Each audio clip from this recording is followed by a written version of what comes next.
Hello, everybody, and welcome to the Total Soccer Show. My name is Taylor Rockwell, and it's time to talk some Major League Soccer once again. We've got players on the move, players not on the move, players that wish they were on the move, but instead have to stay in the oppressive confines of sunny Southern California. Such sympathy, such pain. I'm very excited to talk it all out. To do so, I'm joined by the Backheeleds, Joao Klauss, Joe Lowry. Hello, Joe. Hey, Taylor, how are you? I am doing well, my friend. How is sunny Mexico? I hope it's sunny, at least. There's a bunch of clouds in the sky right now as I'm looking out the window. The window is covered in condensation. I haven't been outside yet today. I've been grinding away on prep for this show. But I am planning on going outside at some point tomorrow, and I'll let you know how it is. All right. Well, that was the Backheels, Joe Lowry. With us as well is the Guardians, Jeff Reuter. Hello, Jeff. Let's go. Now, listeners, I want to be clear up front. Before we started recording, Jeff said, first of all, I need everyone to praise and acknowledge my first article that I wrote for The Guardian, and I would like it discussed at length on the show. Jeff, take it away. Yeah, thanks, man. Minnesota humility, come through. No, it's awesome. I'm a week into the job now. I have been the Guardian's Jeff Reuter for a week. I'm at the Guardian US, of course. I will be on staff. I am on staff already as a soccer correspondent. So my first piece felt soccer adjacent, maybe, just with what's going on in St. Paul and Minneapolis and across Minnesota. But yes, you will be getting pieces about Inter Miami. You will get pieces about the U.S. women's national team. And I've heard there are other topics in the world of soccer that are worth covering. So nope, that's it. Very that's excited. That's about it, really. It's Messi in the USMNT. Nothing else. Except for maybe Joao Klauss moving to the LA Galaxy. We're going to talk about that. But first, I just want to say, Jeff, your opening piece for The Guardian was truly incredible. And if people haven't read it or seen it, they absolutely should. Do you want to talk about it at all? Or do you feel like you've talked about it enough in written form?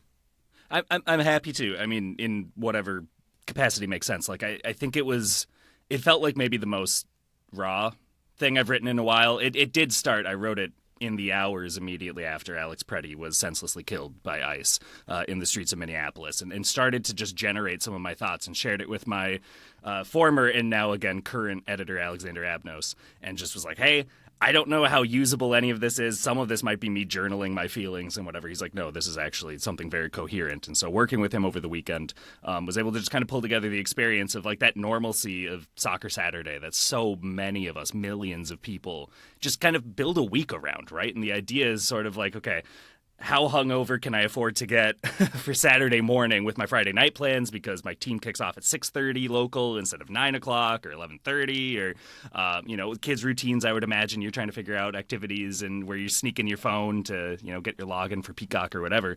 And just how back of mind all of that sort of stuff feels with everything that's going on in the community. I've gotten blown away by the feedback to that, and really grateful to all of you in the Discord, on Blue Sky, on Reddit, who have said very nice things, who have texted me, who have found my email address to send me your thoughts.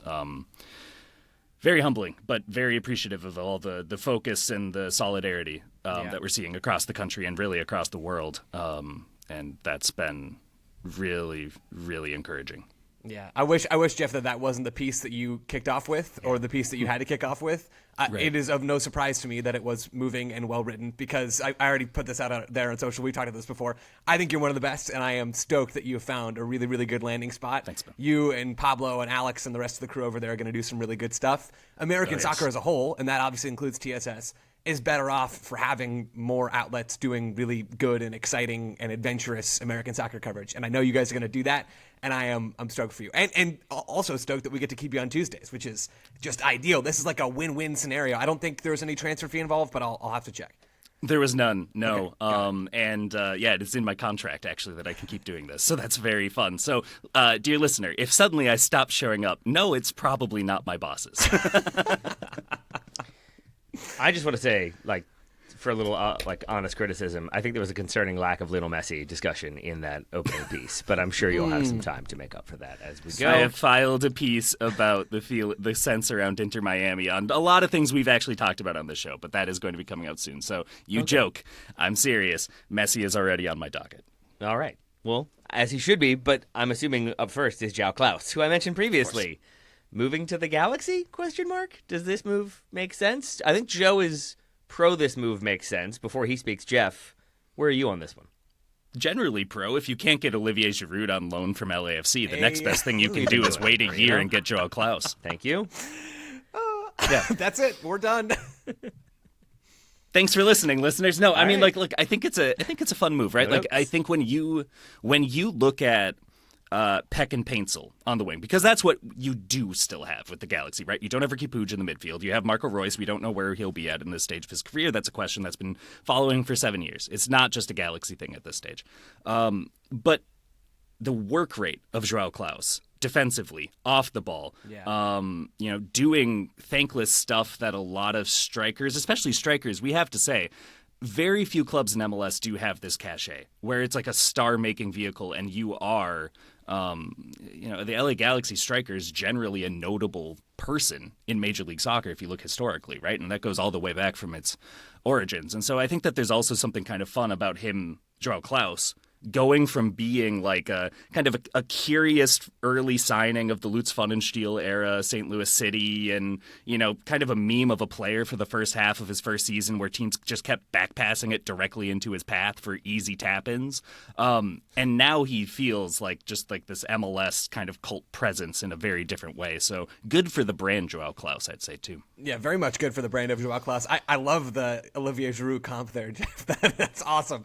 A much more mobile Olivier Giroud, certainly, but I think there's roots in your original idea, Taylor. This is reported, as Tom Boker has reported it, to be a $2 million cash trade that's going to send Joao Klauss from the St. Louis City to the LA Galaxy just to finish setting the stage. And this would be Joao Klauss most likely as a designated player in 2026. I certainly can't see any way that the Galaxy would get around that across that transfer fee and his salary. So that puts him essentially renting out Ricky Puig's DP spot for 2026 because he's going to go on the season-ending injury list, and the Galaxy have that open slot. Now, they had that open slot last year, too, or they could have if they put Ricky Puig on SEI, but they decided not to because they hoped he could come back, and that never happened. So that's sort of the situation that we find ourselves in. This is not the move that I expected. I'll be totally honest about that. I'm still maybe wired to think with the Galaxy it's going to be a name, Jeff, sort of like you talked about, where the number 9 for the LA Galaxy is usually a name. I love how you put that. This is not a flashy move. This is not necessarily what I would have done. I think we talked about this before. I would have used the DP spot rather on a central midfielder who had some attacking instincts rather than a 9. But I can see the logic for using it at the striker spot. It was going to be one of those two positions. At the same time, all of that being said, I do think this is pretty sensible. This essentially gets rid of any DP logjam problems that the Galaxy were going to have where, okay, if they'd gone out and grabbed, let's just theorize, Chucky Lozano from San Diego, and they sign him and whatever. Like we talked about that as a potential destination last week. Well, then all of a sudden, it's 2027, gearing up for the sprint season, and you've got Lozano and Peck and Paintsel and Puig as your 4 DPs. You have to move one of those. And when you have to move a DP, you lose leverage. And it seems like the Galaxy didn't want to lose leverage in the midst of all this. So I think Klauss is a nice 1-year rental that is actually a fairly sensible move, even if it's not a flashy one. He's going to add something to this team, probably as their starting striker. And at the very least, they're not worse off for this move. Like, he fills an area of need. He's going to be a team player. He checks those boxes, even if it's not as flashy as I thought it might be. What makes you all say that he's going to be a team player? Is it just the buy-in in St. Louis where he's pressing and working off the ball? Or are there other things we know about him that seems like he will be a team player, a good chemistry addition, not likely to ruffle feathers? I think St. Louis City fans would, defend his honor in that front. I think he did become, in a very difficult, I guess, de-evolution of that initial 2023 side that won the conference. He was still very beloved by the fans and generally seen as someone who was dependable, consistent. I just like when you press as a striker, it is so easy to just cloud, experts' minds and your fans into thinking that you're like the hardest working, most selfless player, right? It's just one of those things where I think that if you're willing to put in effort on the defensive side, your teammates and your fans will love you forever for it. And I think that he's just generally shown to be a good work rate, better at interplay and transition than I think he gets credit for. And I think that that's something that will be very relevant and useful with Peck and Paintsel flanking him on either side.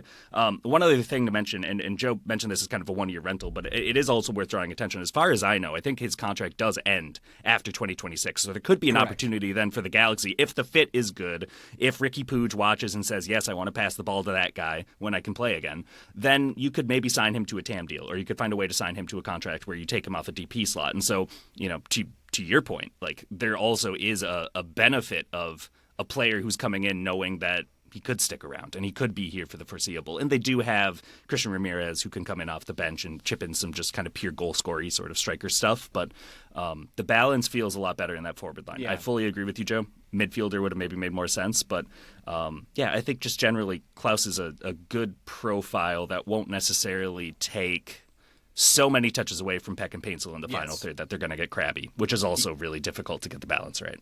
I think it's a useful ad for the Galaxy. I really do. Again, it's not as flashy as I maybe would have thought, although Will Kuntz has talked about before how we're kind of done taking stars and we're going to start making them. They're not going to make Joao Klauss into a star. I mean, he is a cult hero sort of already with that name, but I think that principle does fit when you think about this acquisition and really all of the Galaxy DP acquisitions under Will Kuntz, where it's been Peck Paintsel and now it seems like it's going to be Joao Klauss. None of those guys are really notable players in a global sense, although everybody, like all these European clubs know who Gabriel Peck is, certainly at this stage, and same with Paintsel. But really, this is a move that kind of fits within the Galaxy's ethos. My overall feelings on this team haven't changed from what we talked about them before, where I think this move does make them better, no doubt about it. But my sense of the Galaxy still is that they're going to be a good team who won't win the West and will probably be in the automatic playoff spots in the West. So somewhere from, I guess that would be 2 to 7. I feel like the Galaxy are going to be in that zone where they were a better team to finish last season than they were at the start, because how could they not be? It seemed like they finally figured out how to play without Ricky Puig a little bit, and the midfield did start to get a bit more cohesive. And that is one other thing I wanted to mention briefly on the Galaxy. We've been talking about how it was either going to be a 9 or like an 8.5, sort of that they were going to use this DP spot on. I do think the midfield would have been my leaning, like I'd mentioned, but we should acknowledge that they have made some improvements in midfield over the last couple of winters, especially. So Justin Hack comes in, and we don't know where exactly he's going to play for Greg Vanney. He could be a center back, that would be my guess, but he's also a guy who was a pretty darn good number 6 for NYC FC last year and could compose a decent, serviceable double pivot next to Edwin Cerrillo. That's an option. The other option is Lucas Sanabria, who they signed last winter on a U22 initiative deal, and then he was injured for a bunch of last season, and I thought showed some nice flashes, but never really bedded into the team and was certainly not, thriving when the rest of the team was knee-deep in all sorts of problems at the beginning of last year. I think it's reasonable to expect some improvement from the midfield for the Galaxy between Hack joining and more time without Puig and more time to adjust to that reality. And some of the moves they made last winter, maybe actually betting in over a longer preseason and an actual new campaign with new focuses. I think it's possible that the midfield is going to be a bit more cohesive this season, and maybe that's the justification for using the DP spot on a 9. All right, so that's a better team who won't win the West. Joe, should we talk about a very good team that will win the East? Yes. I don't know where we're going with this. Go on. Inter Miami is where I am taking us. Yeah, because they are continuing to make some moves. Last week we talked about just to explain myself. I have the Revs down in my notes next. I do too. Completely unknown reason. And so you said that, I was like, I don't know how you're going to spin this. Anyway, I understand now. Both I was a little big confused. Mitrovic guy, huh? I was like, am I alone here in thinking that they've done a lot and are very, very good? And you're the only one of the three of us who read the doc correctly, Taylor. There we go. Yeah. There we go. Well, last week we talked that Inter Miami were finalizing a move for Germán Berterame, Mexican forward international.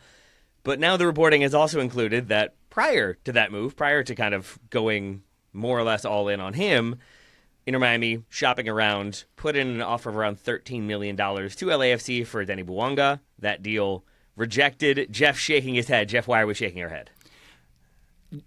Question for you guys. If that $13 million bid comes from any other club, and maybe specifically any other league, is that a valuation you think LAFC would have liked to see for Bouanga? Not a chance. I don't think so. So I think that's something that's being lost in this, is like second best player at this point now, best goal scorer, best pure goal scorer that the club has. Probably want a little more from him or for him in the market, especially if Kevin Denke is apparently a Napoli target for like $30 million, which has also come out this week, which is just nuts. So I think it isn't just the rivalry or like they're a team that we expect to face if we make it to MLS Cup. I think some of it is also they just kind of got lowballed a little bit to scale for Bouanga. Yeah, I totally agree. I love that Miami went out there and made this bid in the first place, that they shot their shot. They're really leaning into the whole, like, we are going to be the Death Star thing, or let's just go out and poach somebody else from within MLS and let's go grab him. The crazy thing is, Bouanga is 31 years old at a position where when you're over 30 as a winger, I think you start to expect some real decline. So, I mean, maybe that is something that's on the horizon. I'm sure that played a part in Miami's number that they put in all this. I just love the narrative of all of this. I love the narrative from the Miami side. I love LAFC. It sounds like sort of slamming the door in their face based off of Tom's reporting. I love Bouanga, who's part of this as well, coming out and very much leaking through the media that he wants a new contract. That was included in the Athletics report about this. And he also retweeted Denis Bouanga. Yes, we're still calling it that. Someone's tweet that said, "You're inches from your dream and the club shuts it down, ... That was sort of happening in the background of all this. So it seems like the end game for Bouanga is to get a new deal, which LAFC may have to give him a new deal. The end game for Miami was to assemble another elite attacker, which I suppose they did that in Bertarame, who I don't think is as good as Bouanga. But you got to do what you got to do. And LAFC just very much sitting back and chuckling in the midst of all this. This is just good TV, folks. This is just good TV. It's them playing the villain to the T. And also, like, as someone who hasn't been active on Twitter for a couple of years now, it's nice to hear people are still tweeting, like, moody koans once in a while and just, like, one-sentence vague things rather than the rest of what's on the website right now. But you're absolutely right, Joe. Like, the ability that Miami has is so singular to throttle cross-conference. Like, the other conference, that entire preseason now will feel entirely different because of Inter Miami just coming in with a bid. And Bouanga doing what Bouanga has. And look, he's done this in the past. He's been kind of moody whenever it's contract time throughout his career, right? Like, he's talked about in the media wanting to go back to France at times right before he signs new deals. I think this was his most recent contract, if memory serves. So it's just part of the negotiating tactic, perhaps. But at the same point, if I'm LAFC, I am a little worried because I think that right now I'm looking and saying everything does have to go according to plan for this to work out this year. We do have Son Heung-min and Bouanga both over 30, both going to decelerate over time, I suppose, and that is something that was a massive advantage for them down the stretch last year, was the ability that they had to work seamlessly in transition. Like, what was it when they had like 11 goals in 5 games where it was pretty much just like they scored all of them and assisted all of them?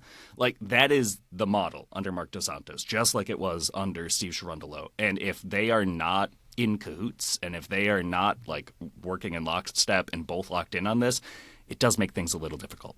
Yeah, I don't disagree. I'm not super worried about LAFC. I imagine that they're going to come to some sort of agreement with one of their cornerstone pieces and maybe feed him a bit more money and call it a day. But it is a good thing to flag, certainly, when you have one of your superstars like doing moody social media posting. That's worth noticing, and I would imagine LAFC have had some conversations about how this all comes together.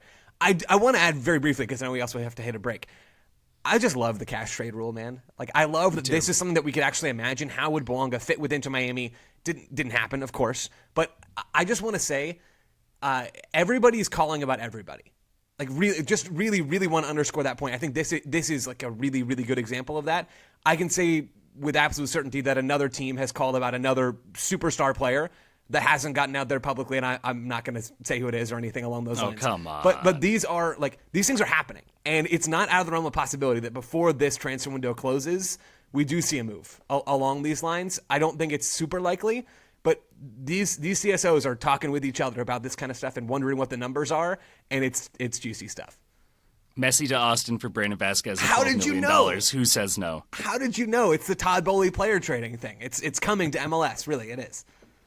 I'm struggling to think of who would qualify as superstar of Major League Soccer, because I feel like we've talked about 2/3 on this episode already. Not Joao Klauss, but Son Heung-min. Suppose it depends on your definition of superstar, then. But still, these kinds of things are happening, no doubt. Interesting. Very interesting. Well, overall, how are we feeling about the work that Inter Miami have done, aside from undermining LAFC in their contract negotiations with the star player? Do we like the other acquisitions that we've already talked about and the few that we have not yet talked about? Yeah, I mean, there's an interesting debate going on. Paul Harvey had a piece about this that I thought was really interesting, about whether Miami really are better than last year or not. And I don't have a good answer to that question. It seems like they're going to be great this year. It's just seeming hard to quantify how do you quantify losing Busquets and losing Alba? It's not an easy sort of calculation to make. I'm in the camp, and this is a cold take, that Miami are going to be really stinking good and that they're clearly going to be the best team in MLS yet again in 2026. Whether they're better than last year, I'm not sure. I lean towards probably, but I'm not 100% clear. Maybe probably just because they don't have Toto Aviles anymore. They loaned him off to CF Montreal. Maybe there's a boost that comes from that. I don't think Miami are done, like I mentioned on a recent episode, so I think there's room for them to get even stronger. But this team's exactly what they've been every time we talked about them this winter, which is stacked. There we go. All right, let's head to break. We'll come back. We'll talk about a few more teams that are doing business, a few more roster builds, such as they are. Back soon.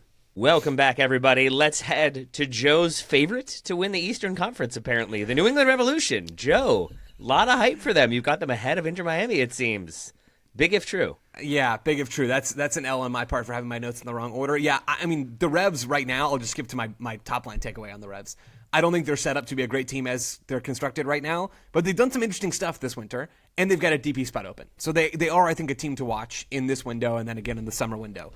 They have been doing a sort of American revolution in New England, I guess, these days, for lack of a better word, which is to say they've been doing sort of a San Diego FC thing by bringing in all these U.S. youth national team players. So they've added Brooklyn Reigns from the Houston Dynamo in a cash trade. He's a U22 player for them. Reigns played under Mitrovic at the U20 World Cup. They've added Griffin Yao, who is maybe their most high-profile, he certainly is their most high-profile signing coming in from abroad. He's coming from Belgium, formerly in the DC United setup. He's a winger and played under Mitrovic at the Olympics in Paris. Then you have Ethan Kohler, who played under Mitrovic at the last U20 World Cup. He's coming in to be a depth piece for them in the back line. And then you've got a full season coming up of Matt Turner as well, who's not a youth national team guy, but he is another American that's going to really factor in this season in a way that he didn't quite last season. This is an interesting team. Like, this team for the neutral, I think, has gotten more relevant. For the USMNT fan, I suppose, has gotten far more relevant in this window. It just feels to me like they have so much more to do, and they probably have more moves lined up in the chamber. I just don't know what they are. But right now, it's a little hard to read exactly what's going on with New England, other than, yeah, I'll give this team a watch more often than I did last year because I'm curious how Yao and Reigns and Kohler and some of these other guys are going to be doing. I like the San Diego foil in this framing this, Joe, because I think that you look and I mean when you compare the coaching profile as well, being someone who's generally known as a talent evaluator, talent developer, possibly allegedly, with Mitrovic, we just need to kind of see it happen at the club level. I think what's different though is you look at San Diego, and they had two of the reigning best 11, and both of them are veterans or in-prime players, right? Jeppe Tverskov and Anders Dreyer are both players that you can look at and say, like, they will be consistent, they're professionals, they're going to set a good tempo in training, maybe better than Chucky Lozano would have, it turns out. And these are players that we can dependably have training, mentoring with these other younger players to help develop them. So who are those guys going to be for the Revs, I think is interesting, because you look and, like, Carlos Gil is there, but he's been a lot quieter, and some of that might just be there's a lot less reason to watch the Revs in the last couple of seasons, and he has maybe fewer players to work with. Leo Campana didn't come off nearly as well as they hoped when they brought him in from Miami last year. So how will he fare in a second season where maybe he's a little bit more acclimated to life around Gillette Stadium? How is it going to be with Matt Polster and Andrew Farrell? Like, are they going to continue to log starting minutes, or are they going to be rotated out more for some of these younger alternatives like Reigns? So a lot of that calibration is going to come from some of the veterans. They have lost a couple. Tomas Chancalay goes to Minnesota United. Ganogo goes back to France after his loan expired. So some chopping and changing. But yeah, Joe, I generally agree with you. I think that this is a team that's more interesting, but not necessarily looking ready to compete. Yeah, I mean, the encouragement for the Revs, just very briefly, is that I think it's clear where they should use that DP spot. I think they have an obvious hole on the wing, especially given there are some rumors about Luca Langoni, who's a U22 for them, maybe having interest in Argentina, and some clubs down there being interested in him, I should say. So I think there are pretty clear holes on the outside for the Revs.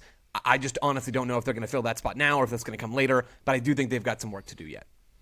Which of the moves they have made do you all think is the smartest, most defensible, most enjoyable for whatever reason? I'm assuming it's either Reigns or Yao. Yeah, it's Reigns for me. And it's to the point where I'm actually kind of wondering, and the Dynamo, I'm just double-checking, are not on our rundown for today, so I'll just hit this quick.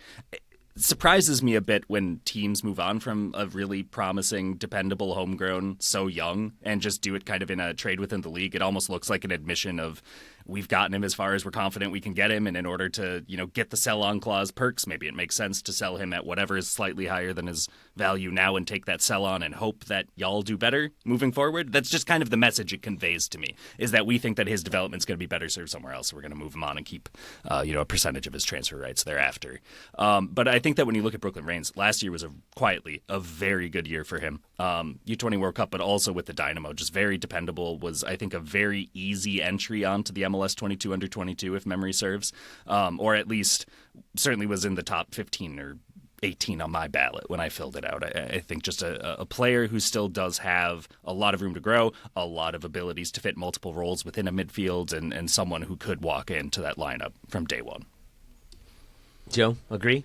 I actually have Yao over Reigns, although I do think Reigns is a fun player. Yao is just an interesting guy to take a flyer on, where they didn't have to pay much to get him in from Belgium. He put up decent numbers there. He had 11 non-penalty goal contributions in his first full season there, then 8 in his second full season. He's a guy who produced a little bit of that level, and I think has the ability to be a dangerous wide attacker in MLS. I would probably earmark him more as a rotation guy than a starting piece, and maybe that's what he ends up as for the Revs. But I also think it's going to be interesting to see how Mitrovic does or doesn't help these players develop. Like, Jeff, you're talking about the Dynamo, maybe thinking that Reigns is better served to develop somewhere else. Mitrovic is a guy who's worked a lot in the youth ranks and has maybe an ability to help these guys more than the average coach in MLS. So I'm curious what the improvement curve is going to be, or if there's going to be one at all, for all three of these youngsters that they brought in, plus Peyton Miller and whatever happens with him in the next couple of transfer windows. But Yao, of the business they've done so far, is the one that I'm watching most closely. So of the business so far, if you all are grading it, what are we giving their offseason right now, the Revs? For actual meaningful MLS difference makers, like a D. But for intrigue from afar as a neutral, I'll say a B, solid B. All right. Are we giving RSL better or worse grades for the same categories? Jeff? Ooh. We're still looking incomplete, and it's been a couple of years of this now, I think, which is interesting. I think that the Revs, you look and there's maybe a little bit more excitement because of the Reigns and because of the Yao. These are players that you've watched at Youth World Cups. They've projected to be in the broader player pool. With RSL, it still is just sort of figuring out their way and doing it slightly different than a lot of MLS clubs do. Now, they do look to have the new TP on the way, as Joe has mentioned in the doc here. Did you throw it to me so I would go with the last name? I'll take a crack. Morgan Guilavogui. Coming in for a $5 million transfer fee from Lens in Ligue 1. That's second place in Ligue 1, Lens. Morgan Guilavogui. That's what I'm going with. Guilavogui. I like it. It's a fun name, if nothing else. $5 million, that's a good outlay for RSL, right? Like when you look at recently, that's been one of their stories with ownership changes is how much they are spending commensurate to the rest of MLS.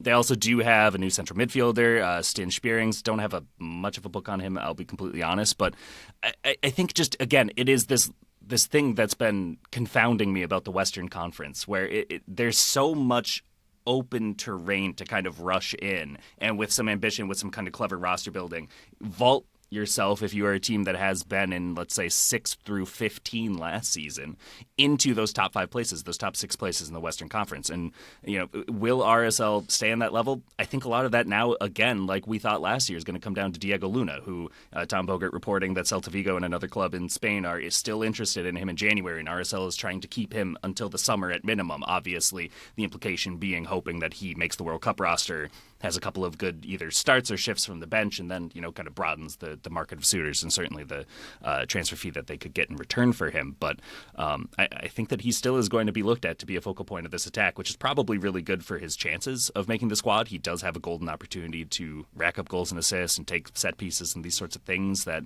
help him stand out. But yeah, maybe not necessarily. I don't know, Joe. Do you think that he's well supported at this point to maybe not be the star boy, but be kind of second fiddle a little bit more in this attack? I think he's better served in that role, and I think he's better. I think there's going to be more talent around Diego Luna this year. I'll put it that way. I think Guilavogui is a really interesting ad, just to get into his profile, and then some of the other pieces around Luna. He's like a 9.5, where he's not quite a pure 9, but he's not a 10. He's not really a winger either. He's a guy who can play in the half spaces or lead the line on occasion. He played 500 minutes for Lens this year. Again, second place in Liga. That's not nothing. He's an all-around attacker. He's going to bring some good defensive effort. I've watched a bunch of his tape. He scored 6 non-penalty goals for St. Pauli in the Bundesliga last year, had 12 and then 16 non-penalty goal contributions in his 2 seasons in Ligue 2, which is pretty promising. Like there's a pretty decent translation from Ligue 2. Denis Bouanga thrived there before coming to MLS. And Major League Soccer. So I think there's a lot to like about this move, especially when you think about the other attacking pieces that RSL have. Victor Olatunji came in last summer. He's a striker that I like. I think he's physically very gifted, can get into some decent spots, needs to maybe show a little bit more with his off-ball movement. But if you think about Olatunji at the 9, Guilavogui in one of the other attacking midfield spots, and then Luna, and then you also have Xavier Gozo, who I think is going to be probably close to an every-game starter for this team. Basically from the jump this year, he's really, really good, and European clubs are watching him for sure.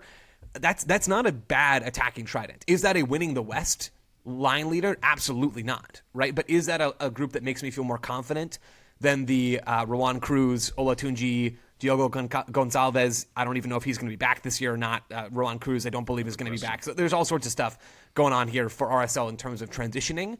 But I think the moves they've made, especially in the front line, and also with that central midfielder pairings that you mentioned, who's like just an adult soccer player coming over from the Danish top tier from Brøndby, I think they're going to be better this year than last year. I also don't think they're done adding and chopping and changing a little bit in this window.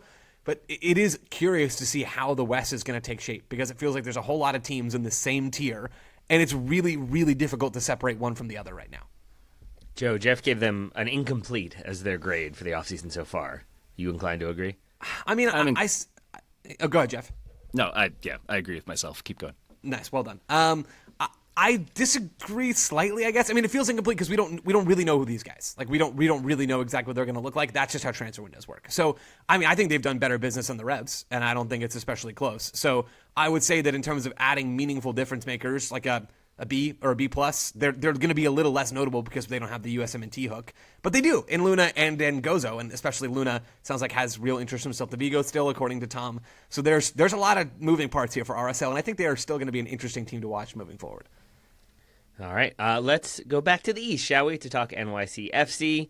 They've been fairly busy. Jeff, are you liking more of what you've seen from them? Yeah, obviously the headliner here is Moussa Sylla, who's going to be coming in and kind of be the replacement for the forward line for Alonso Martinez as he recovers from the injury that he suffered during the postseason last year. He's quick. The story with Moussa Sylla is kind of twofold. One, he's very quick. He's generally assessed to be good at shooting in transition, so running onto a ball and with his first touch trying to place a pass a goalkeeper, that's going to play really well. In the system, at least New York City looked to seem to want to do in Pascal Jensen's first year as coach. And keep in mind, reigning conference finalist, right? Like, yeah, they navigated a kind of interesting bracket for the East. You know, there's kind of Miami was following the path, and a lot of other teams were struggling with injuries and with absences and whatnot through the playoffs. But, you know, they've got some good seasoning for the squad.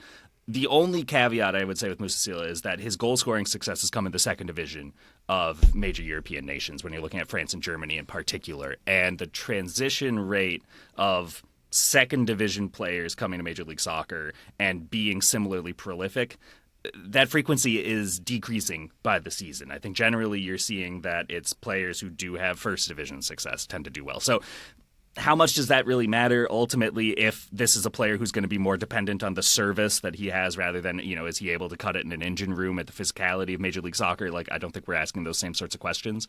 I think it's a really good pickup for them, and I think it's a good fit because he's also someone who could tuck onto a wing when Martinez does come back, and you could still do a lot of really fun stuff, probably with him inverted from the left side with Fernandez Mercado on the right. Counterpoint, or maybe selling point, he can't score fewer goals than he has lately. So by that metric, it can only go up. He has not scored for Schalke in the second division since October. 0 goals in almost 800 minutes. Yeah. To be fair, I believe that's because Schalke hired a new manager, Miran Muselic, at the end of last season. He changes their formation and their approach, and so it has basically not benefited Sylla, who is, from what I read, still a pretty popular figure in Schalke, even if there are some issues relating to dog abandonment that people can look up for themselves, because I didn't really want to go fully into the weeds on that one, but it sounds like he did not ingratiate himself with the care he provided for his pit bull that he brought with him.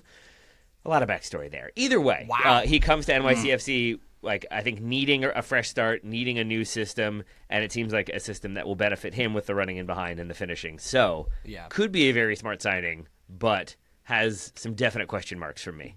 Yeah, I took a peek at his underlying numbers because I did see the scoring drop-off. His XG is still really good, so he just hasn't been finishing this year. But that did make me feel a bit better about this move. It's not as if he's just forgotten how to find good spots. The ball just hasn't quite been hitting the back of the net. I think he's going to be a fine addition for New York City FC. I'm doubtful that he's going to replace Alonso Martinez's 17 goals, if I'm being totally honest, because not many people in MLS score 17 goals. So just the safe bet is that he won't. With that in mind, I suppose, I don't think NYCFC have gotten any better this winter. I think probably they've gotten worse in multiple spots when you look at the business that they've done so far. It's really been Martinez injured, so basically out of the picture, and Justin Hack gone in free agency. And it's been Sylla, and then they've apparently signed, or at least are close to signing, someone named Kai Trewin, who's coming in from the Australian top flight from their sister club in Melbourne. He looks like a defensive midfield center back hybrid, sort of like Justin Hack. So it feels like they've gone 2 out basically and 2 in. And again, maybe I'm just being pessimistic, and I apologize if that's the case and it's not well founded.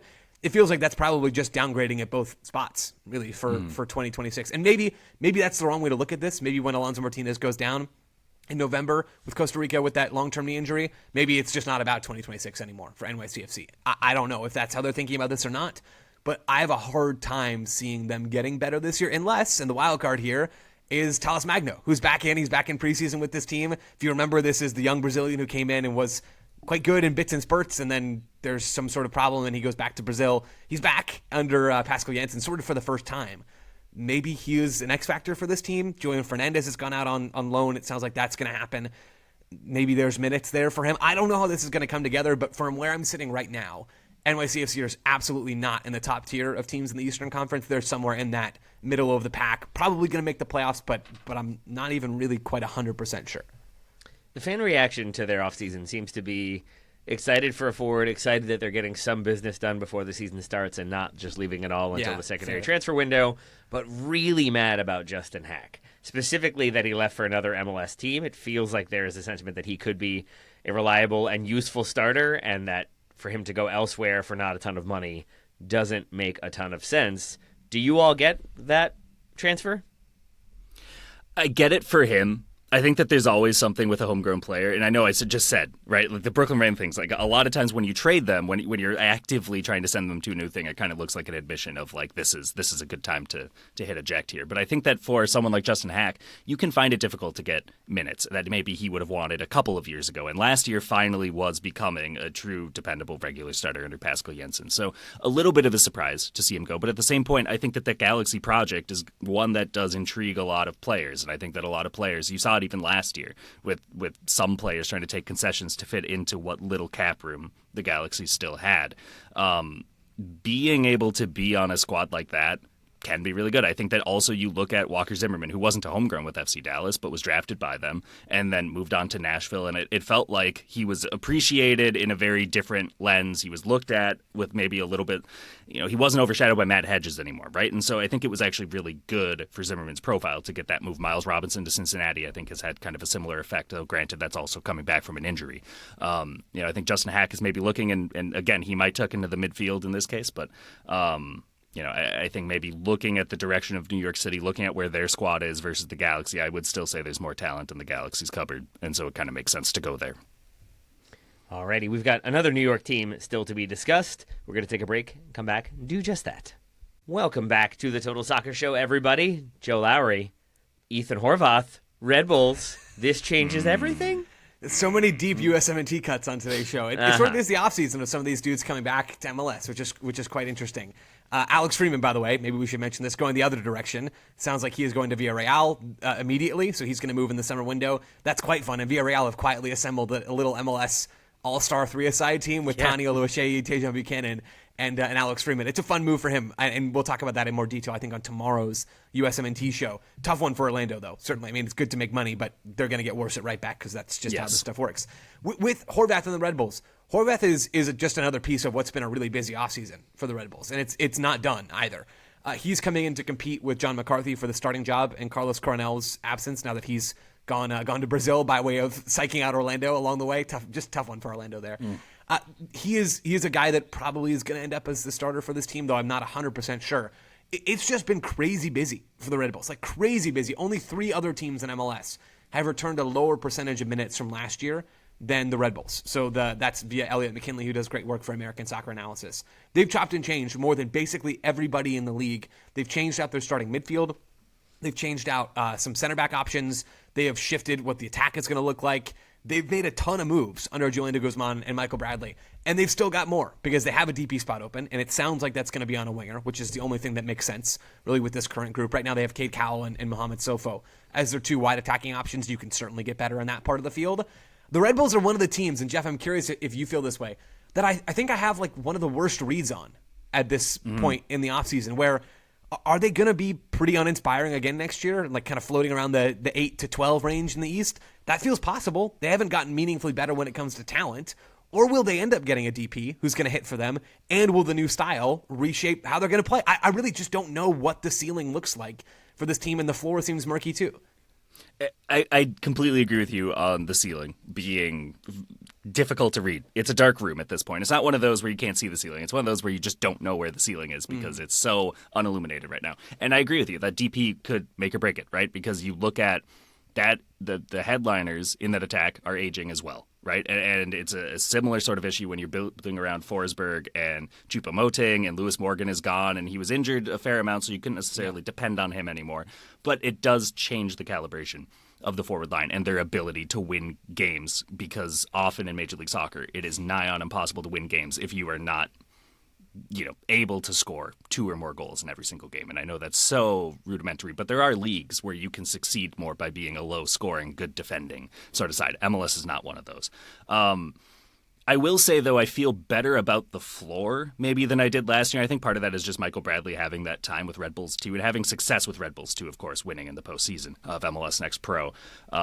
Bringing in a couple of players up from that team where he is maybe more confident in what they can do or the role that they can fill as he's getting the rest of the team up to his system than, Daniel Edelman and Peter Stroud, for example, 2 midfielders who have departed. Very difficult to get a read on them, but I think confident because they promoted from within that at least Bradley has a sense of his squad, if not his starting 11. I am still fascinated by the Horvath sighting here because it seems for all the world like he is coming in to try to challenge for a starting spot or to get into the roster conversation and talked about how Pochettino has said he doesn't really care about the league or the players playing. He cares about that they're playing and at what level of consistency. This feels like an opportunity to go from playing in second or third divisions in England and not getting nearly as much attention to coming to Major League Soccer, being a starting goalkeeper for a New York team, and potentially getting back into that conversation. It's not the longest shot I've ever seen, given that none of the options in goal right now seem like they are rock solid, locked in place. It does seem like Matt Freese is the starter for Pochettino, but again, I don't know how set in stone that truly is. So in that way, it makes a ton of sense. It just also doesn't make sense if they are then still kind of bad and kind of middling and he's not doing that much for them. Yeah. It's a roll of the dice for sure, but it seems like a calculated roll of the dice for Horvath. I mean, I suppose, but he's not rolling that many dice. The dude couldn't land a permanent gig over in the English second tier. It doesn't sound like he has a lot of top tier options. I mean, I'd be pretty surprised if he landed on the USMNT's World Cup roster, but I wouldn't be. It's not out of the realm of possibility, I suppose, which is kind of what we're getting at here. From a U.S. perspective, go someplace where I imagine the Red Bulls bring him in only because they feel he's got a really, really good chance to start for them, win the starting job over John McCarthy and co., and go out there and be really good. If those things happen, it's not impossible. What I will say is Poch is probably going to have his World Cup roster set in April, and there's one camp that the U.S. has between now and then. So it's probably going to have to take a couple of injuries for Horvath to really work his way into the team as sort of a last-minute ad. But hey, anything is possible. Go on, Ethan Horvath. Make us all proud, pal. Make us all proud. How many goals does he have to score to be undeniable? If Ethan Horvath scores 3 goals from set pieces, more. I think 2 is a sweet spot because if he does it once, it's wow, that was kind of funny, gimmick, and sure. It's coming across Poch's desk. If he does it twice, it's okay, we got to bring this guy to the World Cup. There we go. All right. Start practicing, Ethan. I'm sure you can do it. We've talked teams that have made some moves. We've talked some teams that have made some very good moves. Let's talk some teams that still have a lot to do. Joe, who are the teams that you still feel like are most incomplete for whatever reason? I mean, the one that screams incomplete to me still at this point is Sporting Kansas City, where I'm floored, to be totally honest, at how slow things have been moving. Now, we don't really know what happens behind the scenes in any of these situations. But Sporting Kansas City notoriously are very, very tight-lipped, so not a lot of news leaks out. So fans and those of us on the outside don't always have a lot of things to hold on to. But at the moment, Sporting Kansas City have 18 players signed to contracts. 5 of those players are age 20 or younger, and 4 of their 18 players are goalkeepers. So they have 14 outfield players signed, and a bunch of those dudes are young. They just don't have a real team ready yet. They have not actually finished building out a roster after they cut ties with so many players earlier in the offseason. And I'm surprised at how much how little progress I suppose has actually been made. What I will say is, last I checked, I believe there were 3 members of the Sporting Kansas City front office. 3. David Lee, Mike Burns, and Jacob Peterson, who's their, as far as I know, is their only scout. Now, I'm sure they're contracting a bunch of this work out because they just don't have the front office infrastructure. That's not a slight on any of those individuals, by the way. That's just the reality. Peter Vermees left a giant hole in this club when he left, and they were slow to replace it. They're also now in the aftermath of an ownership change where Peter Maluk has come in and he's bought the majority of this team from the A-League family. So there's been a lot going on. And I think in general, the club is in a better spot now than they were 8 months ago, where there's a new era, there's new ownership who wants to spend more money. And I do truly believe that about Peter Maluk. So I think this team is heading in the right direction. But for 2026 in the short term, there is not a team in this league that has more work to do than Sporting Kansas City. Yeah, perfectly said. And I couldn't agree more. I think at this point they're the early front runner for the spoon. And a lot of that just comes down to even the players who are in the house. They're not necessarily guys that you would look at and say are probably top 3 on a playoff team.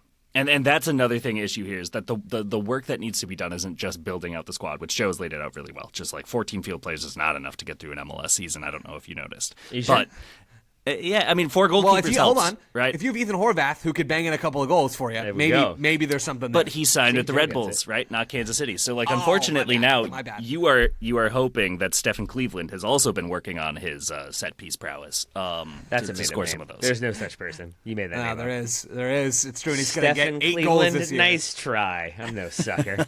Fool me once. Yeah, it sounds like an old detective in a novel, I guess. Name it after a city and every other first I'm name. not sure any hard-boiled detective has ever been named Stefan, but sure.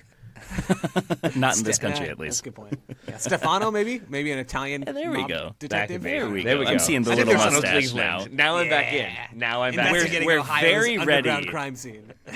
This is the state of Kansas City. Is we would rather talk about fictional detectives, I think, at this point. But I mean, look, we've been clowning on DC United most of the time, to be fair. and that's fair, right? I mean, we've still got some time on the show. We could just kind of pivot to that if you want to. Pivot to talking about private dicks. But until then, I think that there's a lot of work to be done with Kansas City. What I will say, though, and because we did spend some time when Rafa Vicky was hired and just say, kind of what a curious hire. I like that he brought in Dominic Kinnear as an assistant because I think Kinnear didn't necessarily get enough credit for the work that he did in helping turn FC Cincinnati around as an assistant to Pat Noonan. He's someone who's really good at helping sort of establish a good culture from what I've heard, not just there, but also at past stops in Houston and San Jose. I think that that's a savvy pickup. He just kind of needs some players to work with at this point. Jake Davis is the private detective for me that plays for Sporting KC, and I think Very that's good. the takeaway that we should all have about this one. Jake Davis. See, you get it. Jeff, any teams that are feeling particularly incomplete right now from your eye? Yeah, I mean, we had the same number one. I think that you can look around the West, and I would argue a lot of teams are.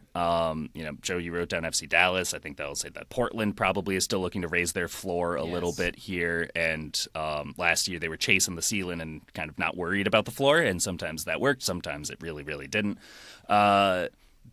In that conference right now, there's 4 teams that I'm really confident in that will be good. And I think that the rest of them feel in various stages of incomplete. And they are 4 of the top 5 teams that finished in last year's table, right? Everybody but Minnesota then, yeah. Who, and they are closer to in a good spot than a lot of these other teams, right? So they're not the most incomplete team by any stretch of the imagination here. But I think I'm just surprised at how incomplete a number of the Western Conference rosters feel, given the fact that they are in preseason and the season kicks off in less than a month, right? It just, I don't know. It feels like we've talked so much about transfer windows changing and all that sort of thing. The January window isn't going to change. This is not one where they'll be caught unaware when the calendar flips. So, I know that's a very vague answer, but I just look at that conference and I think that there is a lot to be desired below the heavyweights. I agree. I think there's still a lot of shaking to move, and really across both conferences. But to stick with the West, we mentioned Sporting Kansas City. They finished bottom last year. They've got the most work to do. That seems pretty clear. Minnesota, Portland, and Dallas are kind of the 3 teams that I have earmarked in the West, where I think they still have real movement. Right? I mean, Austin are basically done, at least in terms of top-end edition. Houston are done. There's a lot of these teams that have kind of finished. But Portland, with Jonathan Rodriguez on the way out, it sounds like, according to Ned Grabavoy, who runs the front office there. Minnesota, with their tiny shaped hole in the attack, that's a question mark. And then Dallas, they have room to add another DP. So Andres Zanota has talked publicly about how they plan to do that, so I would expect that they're going to get a deal done this winter. But those 3 teams, I think, have room to really push themselves up in the West. I need this put in terms I will understand. Where do you all have DC United finishing in the East right now? Oh, wow. Not last. Bottom Second third, bottom? but not last. Yeah, that feels right. Yeah. Where would they finish? Were they in the West? They would possibly challenge for 9th. Yeah. I think that they would have a chance to make it into the play-in game in the Western Conference. I agree. All right. So that's all we need is a geography switch. If anybody wants to Flip the that's map. a GAM transfer, right? You can do that?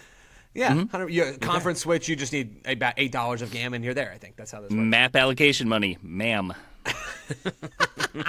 There we go. So On that note, I feel like we should have ended on the private detective note, but we can end on that note. The Guardian's Jeff Reuter, who works for The Guardian. Jeff, thank you so much for being here today. Congratulations on the new gig. Thanks, friends, and thanks for keeping me around for another season. That's really exciting for me. I loved doing the show last season and cannot wait for another year of it. Inter Miami came in with an offer, but we said no. We've got him for at least one more year with a loan option. Joe negotiated that really well. Joe Lowry, nicely done. yeah, do we tell Jeff now or later that if they'd bid $13 million, we would have taken it? How do we broach that topic? Good. Later? Okay, later. Thanks, Taylor. Thanks, Jeff. This has been fun, guys. Like anything above like $13 might have had to be. Nah, that's not enough. But, 7 figures, I start to think about it at least a little bit. There is no money in the podcast transfer game, so yeah, take those checks when they find you. A cool $1,300. Jeff Reuter moving to Miami. I don't know if you would hate that, to be honest. You would hate that. I think that'll Jeff, cover a down payment on a decent little loft, hopefully. Jeff and Joe, thank you all so much. Jeff, you're not going anywhere. You're with us forever. So are you, Joe. Listeners, hopefully so too are you, even if my words are not. Thank you so much for listening. We'll talk to you again very soon.